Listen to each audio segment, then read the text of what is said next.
Hello friends, எல்லோரும் எப்படி இருக்கீங்க? இன்றைக்கி நம்ம வீடியோவில் கோதுமை மாவு வச்சு நல்லா டேஸ்டியாக நல்லா சூப்பராக எல்லாருக்கும் ரொம்பவே பிடிக்கக்கூடிய வகையில் ஒரு ஸ்வீட் ரெசிபி தான் பார்க்க போகிறோம். வாங்க எப்படி செய்கிறதுன்னு பார்க்கலாம்.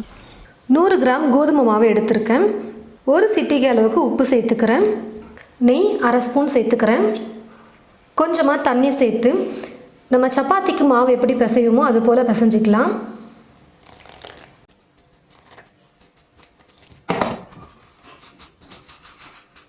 பாருங்கள் ஃப்ரெண்ட்ஸ், சப்பாத்தி விட கொஞ்சம் கெட்டியாக தான் நான் பிசைஞ்சிருக்கேன். எண்ணெயில் போட்டு பொரிச்சு எடுக்கும்போது எண்ணெய் குடிக்காமல் இருக்கணும், அதனால் கொஞ்சம் நல்லா கெட்டியாகவே நம்ம பிசைஞ்சிக்கலாம். இப்போ மாவு பிசைஞ்சாச்சு. 20 முந்திரி எடுத்திருக்கேன், 20 பாதாம், 20 பிஸ்தா, கொஞ்சம் உலர் திராட்சை எடுத்திருக்கேன். இப்போ இது எல்லாத்தையுமே சின்ன சின்னதாக நம்ம கட் பண்ணிக்கலாம். அப்படி இல்லைனா கொஞ்சம் கொரப்பாக நம்ம அரைச்சி கூட எடுத்துக்கலாம். நம்ம இஞ்சி பூண்டு இடிக்கிற கல் வச்சுருப்போம், அதை வச்சு கூட இந்த மாதிரி நம்ம கொரப்பாக இப்படி இடித்து எடுத்துக்கிட்டால் கூட போதும்.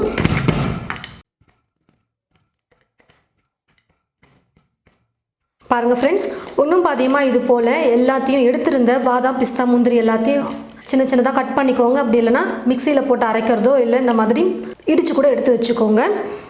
உலர் திராட்சையை நீங்கள் முழுசாகவும் சேர்த்துக்கலாம். அப்படி இல்லைனா ரெண்டாக நம்ம இது போல் கட் பண்ணி கூட சேர்த்துக்கலாம். பாருங்கள் ஃப்ரெண்ட்ஸ், நான் திராட்சையை ரெண்டாக கட் பண்ணி எடுத்திருக்கேன். அப்போ தான் நம்ம எடுத்துருக்கிற எல்லா ட்ரை ஃப்ரூட்டோடையும் திராட்சையும் நல்லா மிக்ஸ் ஆகி இருக்கும், சாப்பிடும்பொழுது நல்லா இருக்குன்றதுனால நான் கட் பண்ணி எடுத்திருக்கேன்.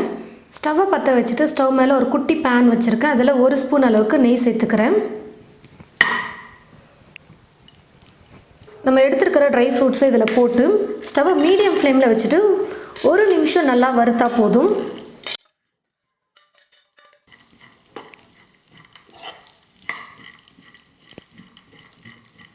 பாருங்கள் ஃப்ரெண்ட்ஸ், 1 நிமிஷம் நல்லா வறுத்துக்கிட்டேன். இப்போ நான் ஸ்டவ் ஆஃப் பண்ணிடுறேன்.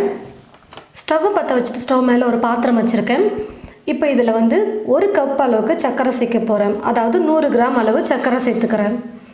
சர்க்கரை எடுத்து அதே அளவுக்கு தண்ணியும் சேர்த்துடுறேன். 1 கப் சர்க்கரை 1 கப் தண்ணி சேர்த்துருக்கேன். சர்க்கரை நல்லா கரைஞ்சி நல்லா கொதிச்சதுக்கப்புறமா நம்ம ஆஃப் பண்ணிக்கலாம். இதுக்கு பாகு மாதிரியெல்லாம் நம்ம கொண்டு வரணும்னு இல்லை.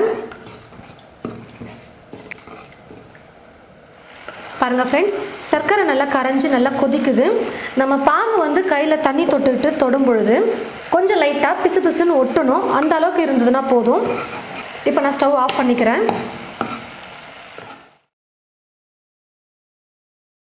மாவு நல்லா பிசைஞ்சதுக்கப்புறமா கொஞ்சம் பெரிய பெரிய உருண்டையாக எடுத்து நல்லா மெல்லிசாக நல்லா தேய்ச்சி விட்டுக்கலாம். கொஞ்சம் மாவு போட்டு தேய்ச்சிக்கிறேன் ஒட்டாமல் வரத்துக்கு. இந்த மாதிரி நல்லா பெருசாக தேய்ச்சிக்கோங்க. ரொம்ப மெல்லிசாக வேண்டாம், ஓரளவுக்கு இருந்தால் போதும். ஒரு சின்னதாக கப் எடுத்துக்கிட்டு நம்ம ரவுண்டாக இப்போது கட் பண்ணி எடுத்துடலாம்.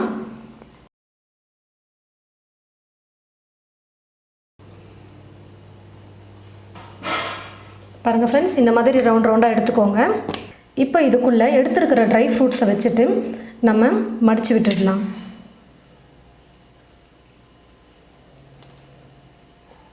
இந்த மாதிரி ஃபுல்லாக நீங்கள் நல்லா ப்ரெஸ் பண்ணி விட்டுக்கோங்க.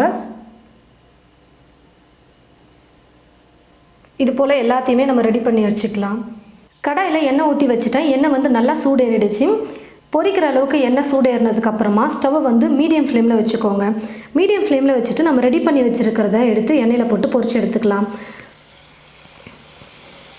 மீடியம் ஃப்ளேமில் வச்சு குக் பண்ணால் தான் நல்லா கரெக்டாக வெந்து வரும். லைட்டாக திருப்பி கொடுத்துட்டே இருக்கலாம், அப்போ தான் எல்லா பக்கமும் கரெக்டாக வெந்து வரும். பாருங்கள் ஃப்ரெண்ட்ஸ், எல்லாம் நல்லா வெந்து வந்துருச்சு. இப்போ நம்ம கடாயிலேருந்து எடுத்ததுமே நம்ம ரெடி பண்ணி வச்சுருக்கிற சர்க்கரை பாகில் சேர்த்துடணும்.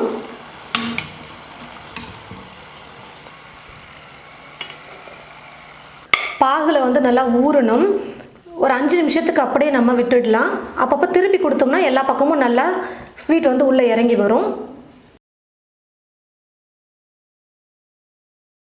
பாருங்கள் ஃப்ரெண்ட்ஸ், சர்க்கரை பாகில் நல்லா ஊறி வந்துருச்சு. இப்போ இதை எடுத்து ஒரு பிளேட்டில் வச்சுக்கிறேன். பாருங்கள் ஃப்ரெண்ட்ஸ், நல்ல ஒரு சூப்பரான டேஸ்டியான ஸ்வீட் நம்ம ரெடி பண்ணிட்டோம். உள்ளே நம்ம ஸ்டஃப் பண்ணியிருக்கிறத பார்த்தீங்கன்னா ட்ரை ஃப்ரூட்ஸ்லாம் நம்ம வச்சு பண்ணியிருக்கிறதுனால ரொம்பவே ஹெல்த்தியான ஒரு ரெசிபியாக இருக்கும். குட்டீஸ்க்கெல்லாம் வந்து இந்த மாதிரி செஞ்சு கொடுக்கும்போது ரொம்பவே லைக் பண்ணி சாப்பிடுவாங்க. அவங்களுக்கு ட்ரை ஃப்ரூட்ஸ் பிடிக்கலனாலும் ஸ்வீட்டாக நம்ம செஞ்சுருக்கிறதுனால ரொம்பவே விரும்பி சாப்பிடுவாங்க. பாருங்கள் ஃப்ரெண்ட்ஸ், இதுக்கு மேலே நான் கொஞ்சம் அழகுக்காக பாதாமையும் பிஸ்தாவையும் கொஞ்சம் துருவி சேர்த்துருக்கேன். ரொம்பவே சூப்பரான ஹெல்த்தியான ஒரு ஸ்வீட் ரெசிபி தான் இது. நீங்களும் உங்களுடைய வீட்டில் கண்டிப்பாக ட்ரை பண்ணி பார்க்கணும். ட்ரை பண்ணி பார்த்துட்டு எப்படி இருக்குன்னு மறக்காமல் கமெண்ட் பாக்ஸில் வந்து கமெண்ட் பண்ணுங்கள். இந்த ரெசிபியை மற்றவங்களுக்கும் ஷேர் பண்ணுங்கள். இது போல் நிறைய ரெசிபிஸ் பார்க்க தமிழ் ஃபுட் மசாலா சேனலை சப்ஸ்கிரைப் பண்ணிக்கோங்க. கூடவே பக்கத்தில் இருக்கிற பெல் ஐக்கானையும் கிளிக் பண்ணிவிடுங்க. தேங்க்யூ.